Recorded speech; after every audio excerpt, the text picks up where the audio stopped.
Greetings. We're live. There is the beautiful new T-shirt. This is gray, long sleeve. Good to see you. How you doing? Finally, again from the home office in Brentwood, Tennessee. Been a long time since I've been here. 2.5 weeks. Long time to be away from home. Pounding Sprite. Just pounding. How we been? Good to see you. Hope you saw the post today, which I retweeted just a little while ago with Zach Lyons, who's joining us through the draft, and his incredible combine tool where you can search up and by position combine results. You can compare, say, Joe Alt to Taylor Lewan and look at how their measurables were, how their workouts were against each other. You can look directly at how Fuagu versus Fatanu were head-to-head in Indianapolis. I think it's an invaluable way to look at these guys as you play around and consider what the Titans are going to do coming up at the end of April. I think the tool's spectacular. That's why I talked to Zach about being able to bring him on board in this fashion. And if you haven't clicked on that spreadsheet yet and started to play around with it, you're in for a treat once you get to see him. Once you get to see it. So, and I know he's doing a show tonight at 8. And I wanted to get out of his way tonight. So we'll try to be done by 8. Sorry I was a little late at the start. Good to see you guys. Thanks for coming. Russell, Leon, Kim, Andrew, DB, Sam, Alejandro, somebody on Facebook. Welcome. What is on your mind? I tell you a little bit about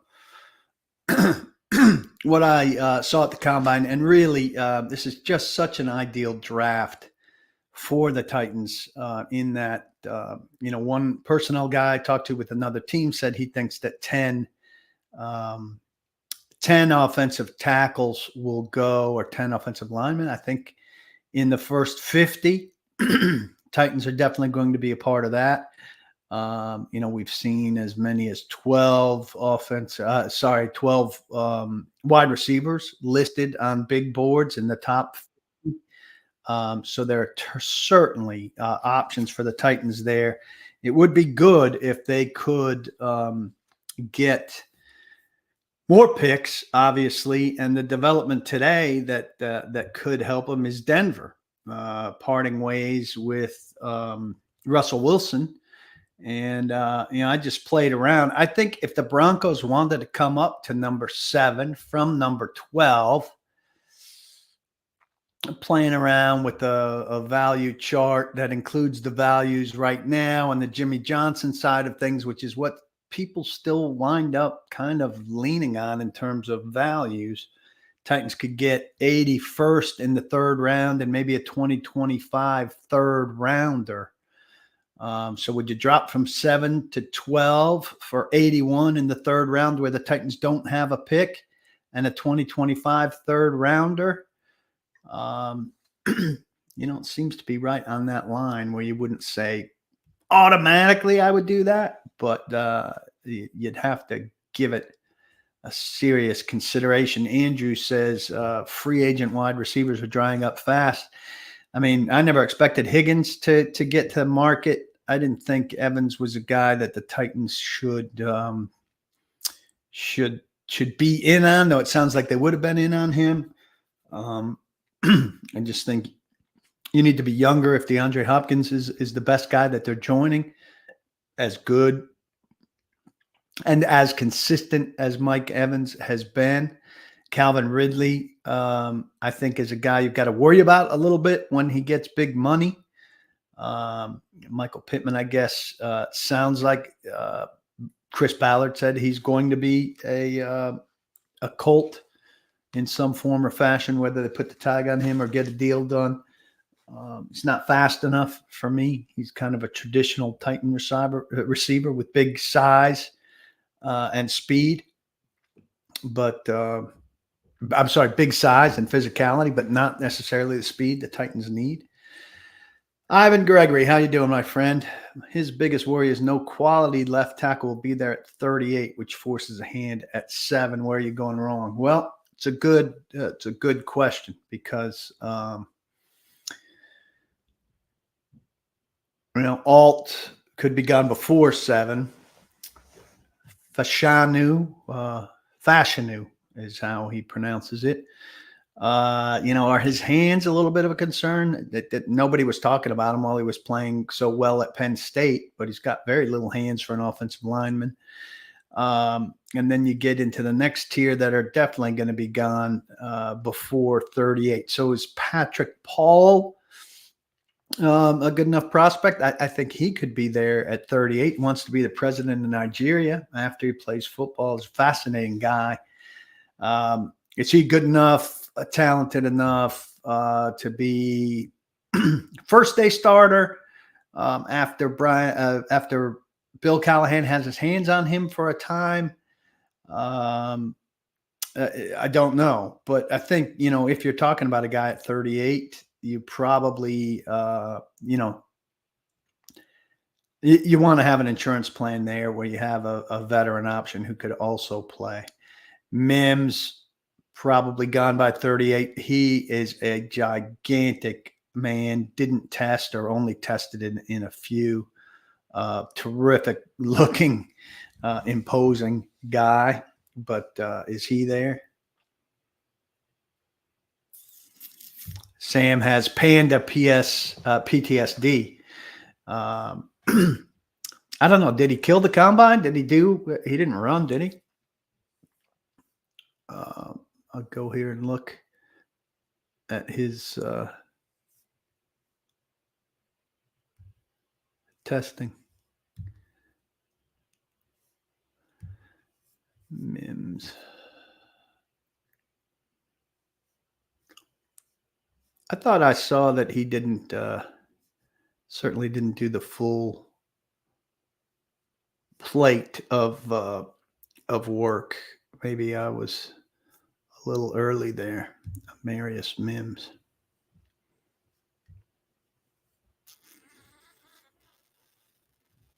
Well, 40-yard dash, 507. I'm wrong. 10-yard split, 178. Vertical leap, 25.5. Broad jump, 111.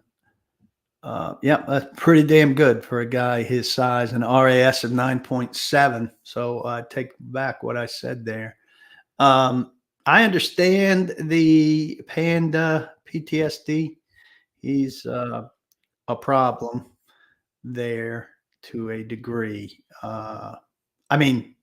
But it's not the same guy, right, who would be given the offensive line recommendation. It's not the same people who would be taking the offensive line recommendation. So I think you have to let that go, Sam.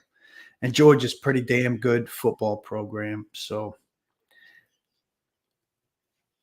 I would let that go.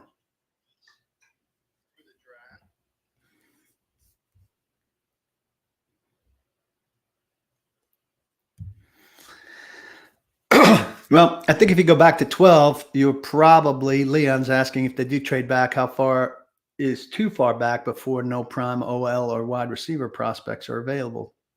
I mean, I think if you go to 12, you're losing top 2 offensive line prospects and the top 3 wide receiver prospects, right? Then maybe you go back to 12 and then come up again. If Denver's coming up, they're coming up for a quarterback. There's a report out today about Kirk Cousins maybe house shopping in Atlanta or considering relocating his family to Atlanta. I think that'd be a hell of a move for the Falcons. The Falcons with Kirk Cousins could be a pretty good team because they've got a pretty good stable of offensive talent that was just lacking a quarterback last year. And so I'd be looking for him. I mean, you could get Mims. You could get Mims at 12. You could get Latham at 12. You could get, who's the third You could get Fuagua. You could get Fatnu. Um, you know, is it high for those guys? I don't know. No, Russell. I think he says if the Titans didn't get Fashanu or Alt at 7, would I prefer them to trade back versus taking Neighbors or a Dunze? I think Neighbors is going to be gone. And now, here's a tricky thing about going to the combine. You go to the combine, you wind up talking to more media than you do. I wind up talking to more media than I do executives or coaches who don't tend to spill a lot about how they value people that they may be drafting. But I put a lot of value into certain guys. Dane Brugler thinks that Malik Neighbors is one of the 3 best guys in the draft.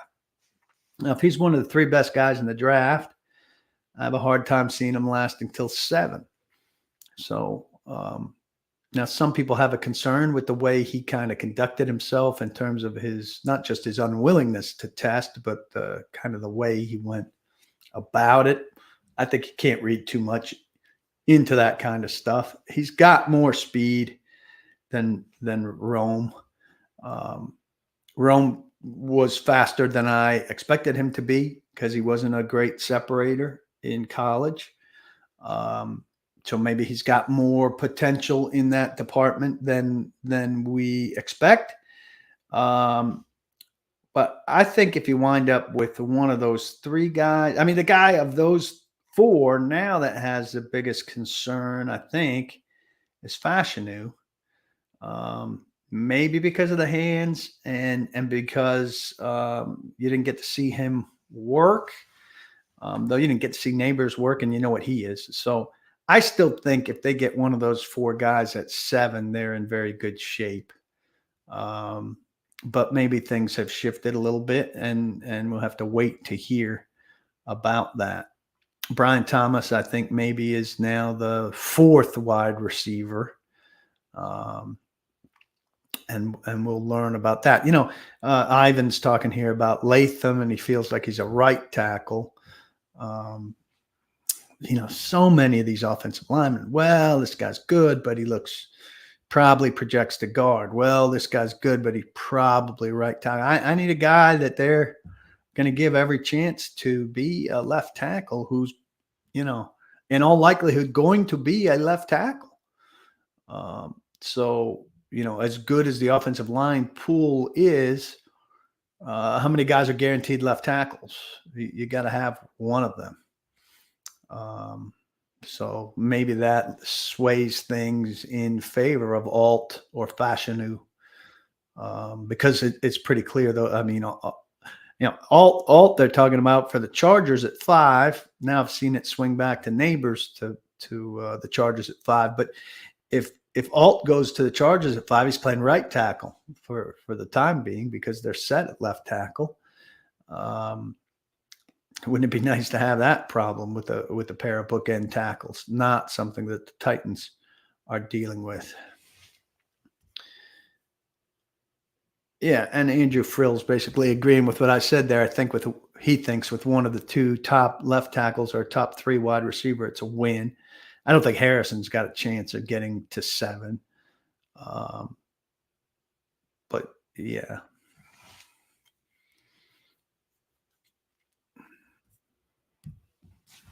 I don't know. I came into the combine thinking, all 4 of those guys feel like can't miss players to me, and I don't want to let, a measurement on Fashanu or Neighbors not working out change my mind on that. But I don't pretend to be expert on these guys. I'm not a giant college football guy, that I don't pretend to be. And so it's a hurry up and wait kind of thing for the next 2 months now. But I feel like the Titans would have a good player coming in with any of those 4. And they're fortunate that the talent meets up with their need in a way that it doesn't always.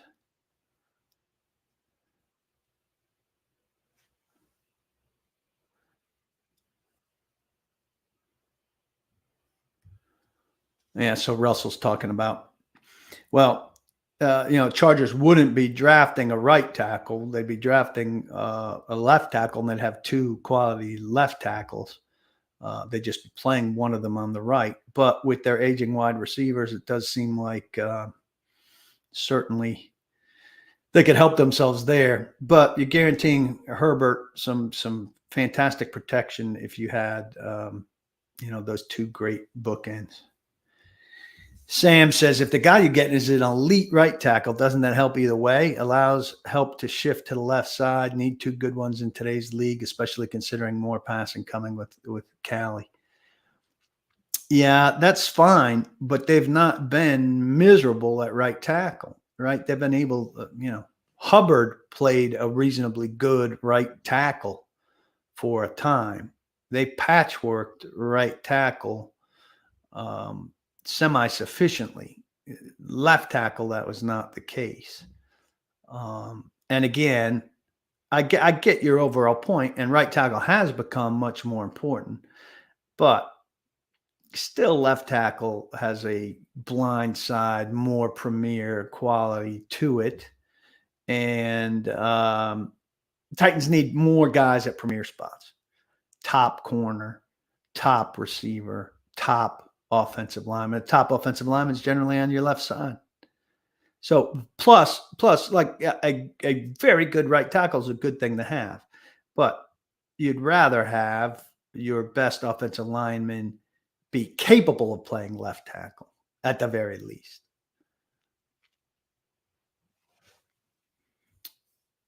Certainly, Ivan, inside linebacker needs help, and I don't think it's that quiet of a need. It's just that inside linebacker is nowhere near the valuable commodity that those other spots are, and you can do some more damage at inside linebacker, just like you can at guard and center in free agency. Patrick Queen, is out there, and some others who would be a good free agent addition. Russell Jones asks about Brock Bowers to the Titans. I don't see it. I don't see people equating him to Neighbors or Odunze or Thomas, for that matter, in terms of being an offensive weapon. The Titans need perimeter threat. I'm not a huge Chig guy after 2 years, but he can do some things over the middle that tight ends do. And Bowers just isn't going to be running perimeter stuff that the Titans need to do to keep the field, to make people guard the field horizontally and vertically. And nobody I talked to last week was enthusiastic about Bowers as an offensive weapon to the degree that these top receivers are. Denard Wilson's connection to C.J. Gardner-Johnson and Queen certainly can't hurt unless those guys have some reason that they don't like Denard Wilson. But again, something like that only helps to a certain degree. And if you're not offering, top dollar, doesn't matter how much he likes Denard Wilson, Patrick Queen, or CJ.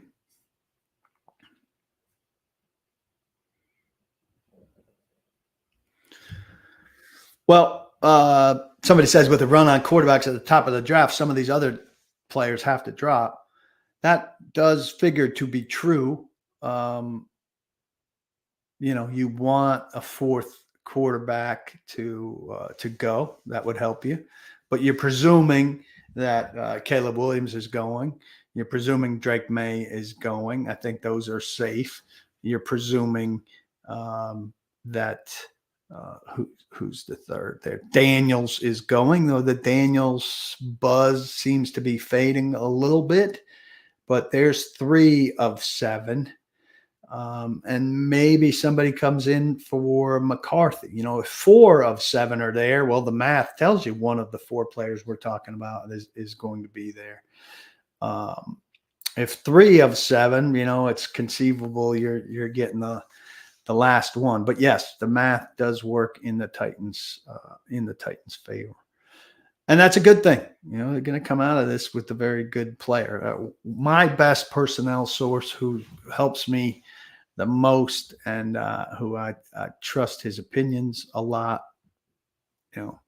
said between those two tackles they'd be getting a very good player, and when I threw in the two wide receivers, he said, you know, they're getting a very good player if they're getting one of those four players, and he didn't see a lot of space between them as a group of four.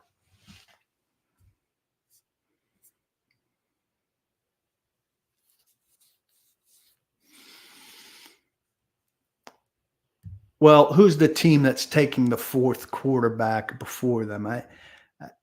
There's not a very strong vibe that the Giants are taking a quarterback. So, if we're looking at the draft order, um, it's pretty safe. The Bears are taking a quarterback. The Commanders are taking a quarterback. We don't know about New England. Arizona's not taking one. The Chargers are not taking one. The Giants, we don't know. So there are two teams we don't know about in the Giants and in New England that we just don't know. I think most mock drafts are giving one of those teams, New England generally, a quarterback. Now you've got teams that need a quarterback. Minnesota at 11, if things don't pan out for them with Kirk Cousins, sorry. Denver absolutely needs one now at 12. And the Raiders need one at 13. And the Saints at 14 could really use one. So there are four teams in a row there from 11 on: Minnesota, Denver, Las Vegas, and New Orleans, who could all use one. So what happens from there? And those, again, are falling pretty far back. You'd much rather trade, obviously, with Minnesota at 11 than with New Orleans at 14.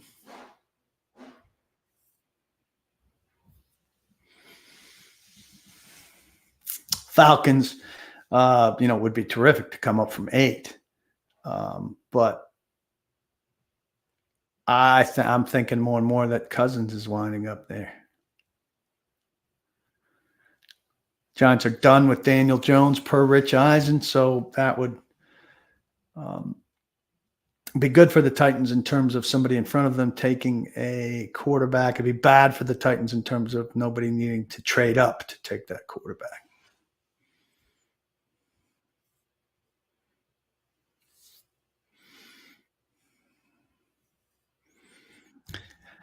Can Bill Callahan salvage any of the linemen on the roster? Oh, is there anything to work with? Oh, yeah. I mean, Skoronski is, firmly implanted as the left guard.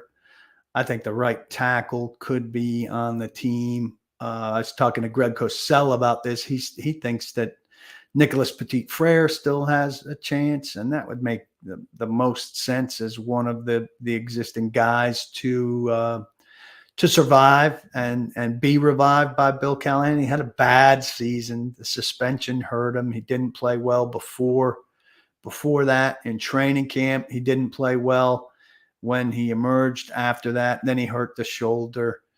He was playing on the left when he had been the incumbent on the right. So things were difficult for him. It was a bad year, but he was a third-round pick. They're certainly not wadding him up and throwing him away. Radens did, got increasingly better as the season went on. So, you look forward to seeing what could become of him under Callahan. Hubbard's gone, and that injury is going to linger in a way that I don't know that he'll be an option as a free agent. Brewer, I don't see coming back. Brunskill could be a starter, but ideally he'd be your worst starter or better yet, your extra interior guy. Maybe your starting center if you were shuffling things around. So right guard, we're uncertain about. Center, we're presuming they bring in a veteran. Left guard is Skoronski. Left tackle is a newcomer. I think some of the depth pieces, though, could be guys who have been on the roster and I expect the depth to be much better with being coached by Bill Callahan.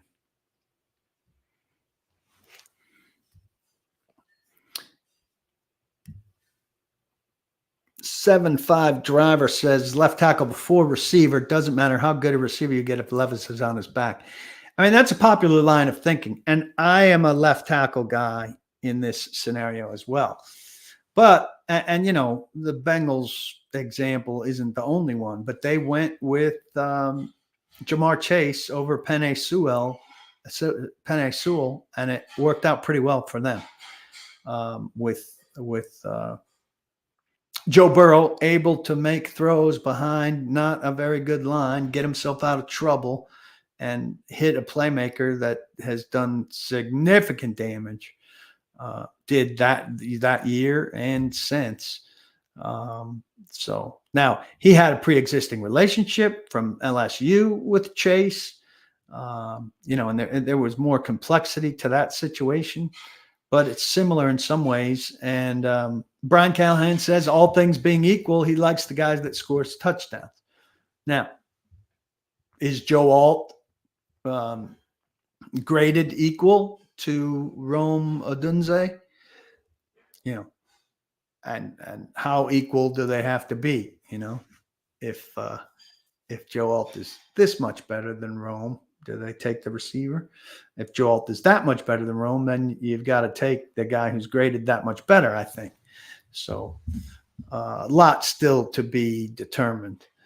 But, you know, sacks, I agree with the mounting theory that sacks are quarterback statistic in a lot of ways. And you can draw up an offense that gets the ball out quick to guys like DeAndre Hopkins, Malik Neighbors, Rome Odunze, you know, whoever they bring, Hollywood Brown, Mooney from Chicago, whoever they bring in, take the pressure off the offensive line schematically, rebuild the offensive line a lot through free agency, and have a second-round offensive tackle instead of a first-round offensive tackle. So you can make a case for the other side of this.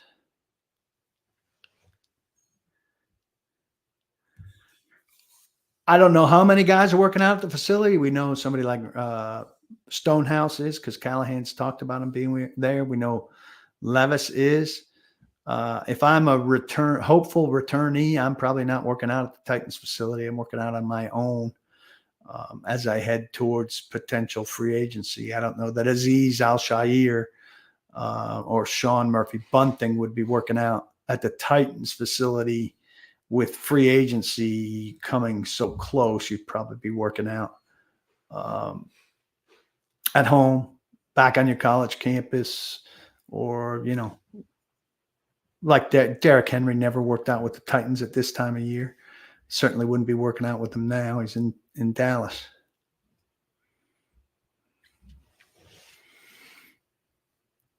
Well, when I don't think Joe Burrow's wrist injury has been cited as an offensive line issue.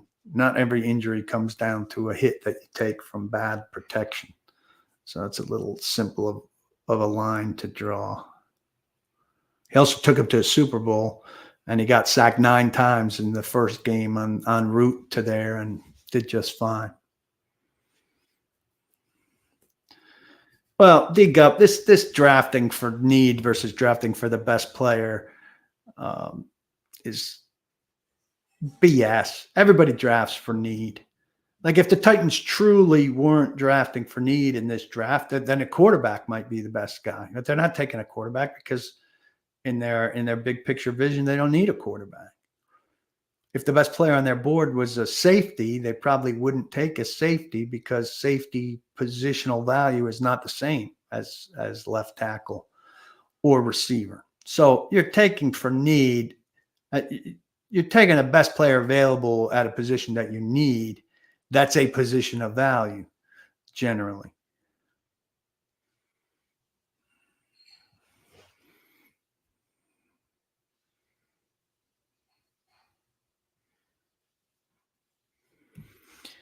Sam, I wouldn't put Becton as from the Jets as one of my top project flyers for Callahan to work on. I think he, if I'm not mistaken, has a reputation of being fat, not a particularly hard worker, and I think they could find better project types.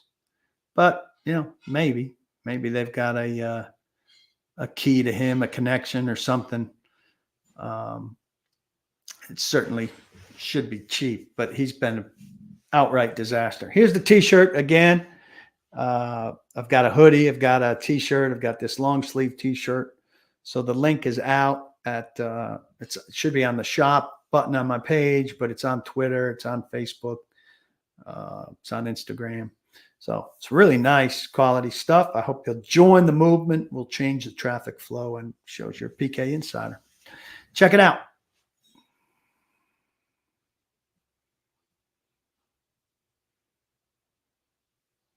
Scrolling back here to see some questions that I might have missed while you guys give me some new ones.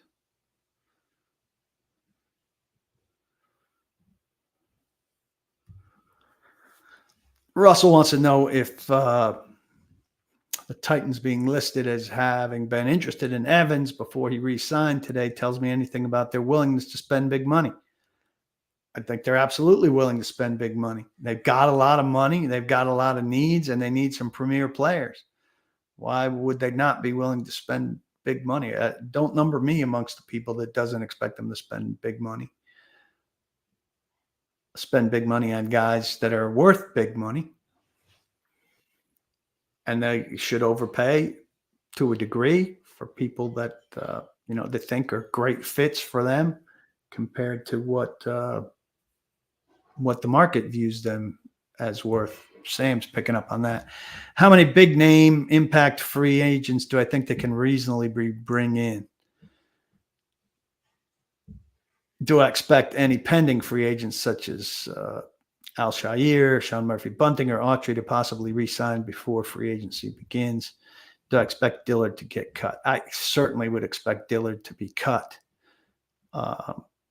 Big name impact free agents. You saw Herndon wrote a piece 2 weeks ago where he had like 8 pretty good guys who were need fillers that were, affordable. All their prices have gone up because the cap has gone up, but very manageable. Most of that, 4 top flight, 3, just sub top flight, 2 flyers, something like that. I think is very reasonably done. I don't think any of those guys would sign before free agency begins because I think the Titans would be giving them pretty reasonable offers. I mean, I think if you're this close to free agency, unless your team just bowls you over, why wouldn't you see what the market has to offer you? And I'm not positive that Sean Murphy-Bunting is a guy that you would want back. I love him. I think he's great, an accountable guy, but he did not play very well for much of the season. He got called for too many penalties. He was too handsy. He gave up too many big plays. I think that they maybe could do better. And there's a decent free agent field out there. If you get Kendall Fuller and if you get back in the 3rd round, you can draft a 3rd round guy. You could solve your outside cornerback things there. And then if Sean Murphy-Bunting was your 3rd outside guy, that would make me happier. Autry, I don't know, how connected he feels to the team with its new leadership. So, I think maybe he would have been more dedicated to a Vrabel, Bowen, Terrell Williams, and Ryan Crow group than he is to to the logo and to the new people. So that might hurt their chances to get him back if they want him back. So we'll see. But if he goes, that creates another big need, clearly. So we shall see.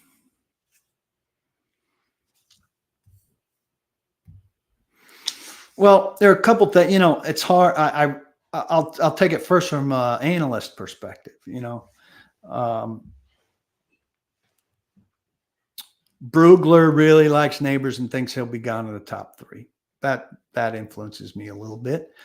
Greg Cosell doesn't like Alt, doesn't think he's physical enough in the pass game. That impacts me a little bit. Combine performances. I mean, I try very much not to let how a guy does in a combine workout, unless it's like absolutely freaky good or absolutely freaky bad, influence, what I thought before. I really did like, and I'm mostly influenced by offensive line because I sat home and watched most of the offensive line workouts. When I'm in Indianapolis, I'm not sitting and watching most of the workouts. I might go over there for an hour and a half to watch live stuff, but you're not. The TV production is better than what you see live, and conducting interviews and doing other things in Indianapolis to prevent you from working, writing, producing the content that's your job responsibility, rather than sitting and watching 40 after 40 after 40. Fantanu from Washington, I just thought he moved in a very smooth way that stood out to me in his half of the offensive lineman. So he's somebody whose stock is up to me because more than anybody I saw work out, I thought he was distinctive from the rest of the group. I thought that the drill they do where you're coming forward, going back, moving side to side, and then take off and go forward. He moved and changed directions more smoothly than virtually anybody in his group. And that really impressed me.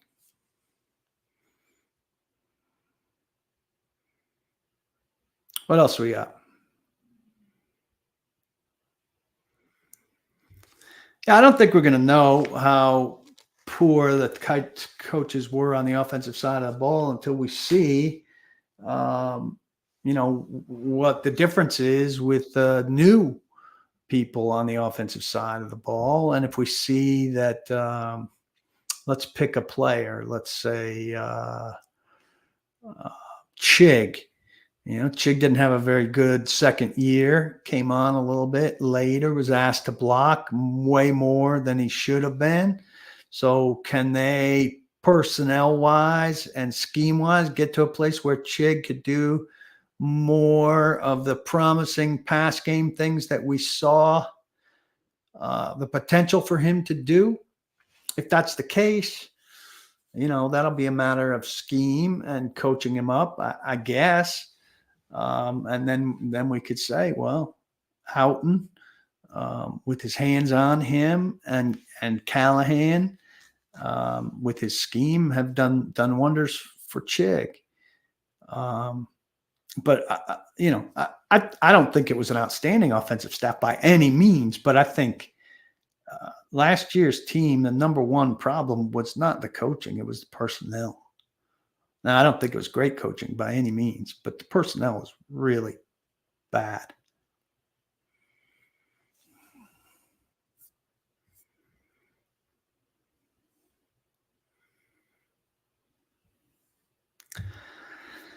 Yeah, I haven't thought too much about veteran backs to pair with Spears. I do think a late round, 6th, 7th round running back is probably a decent possibility for the way things will go.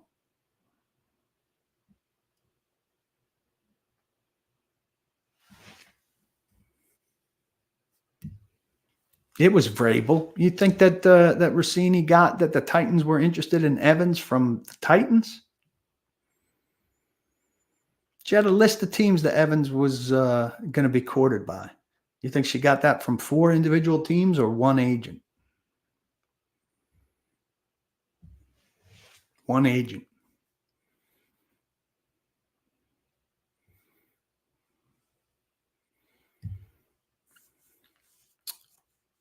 Powers Jackson, or whatever his name is incredibly impressive.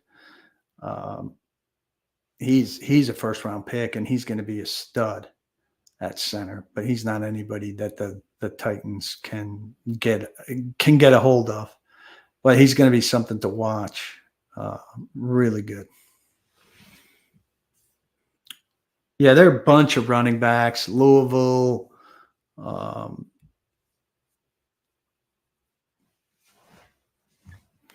Tennessee, right?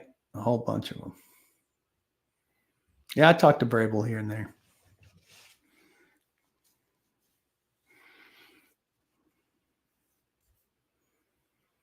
What else? Take 1 or 2 more and we'll wrap this bad boy up.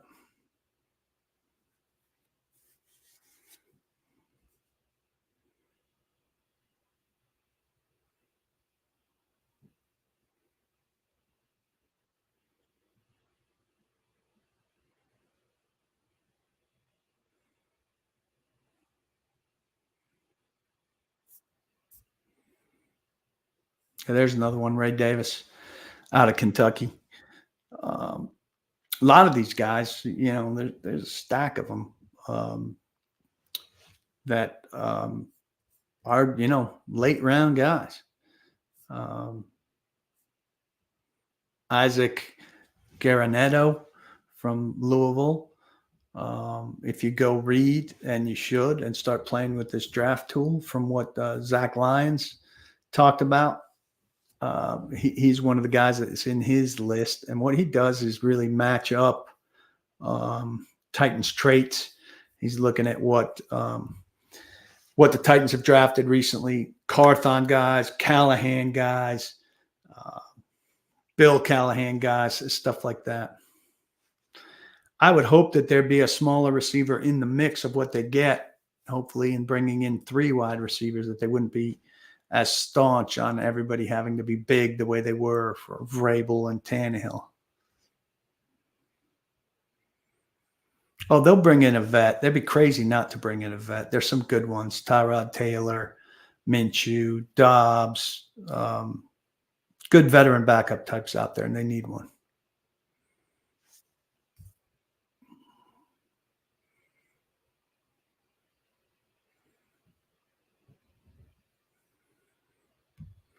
We'll do our best with that, Sam. I have to go on spring break because it's my family's spring break, but I'll be talking to you from Florida for sure. Can't count on a guy like Phillips. Can't count on a guy like Burks. They have to be gravy. But if you're banking on them being healthy and being available on a regular basis, I think you're crazy. Mooney is an interesting guy. And so we talked about him at the Combine some during my podcast last week.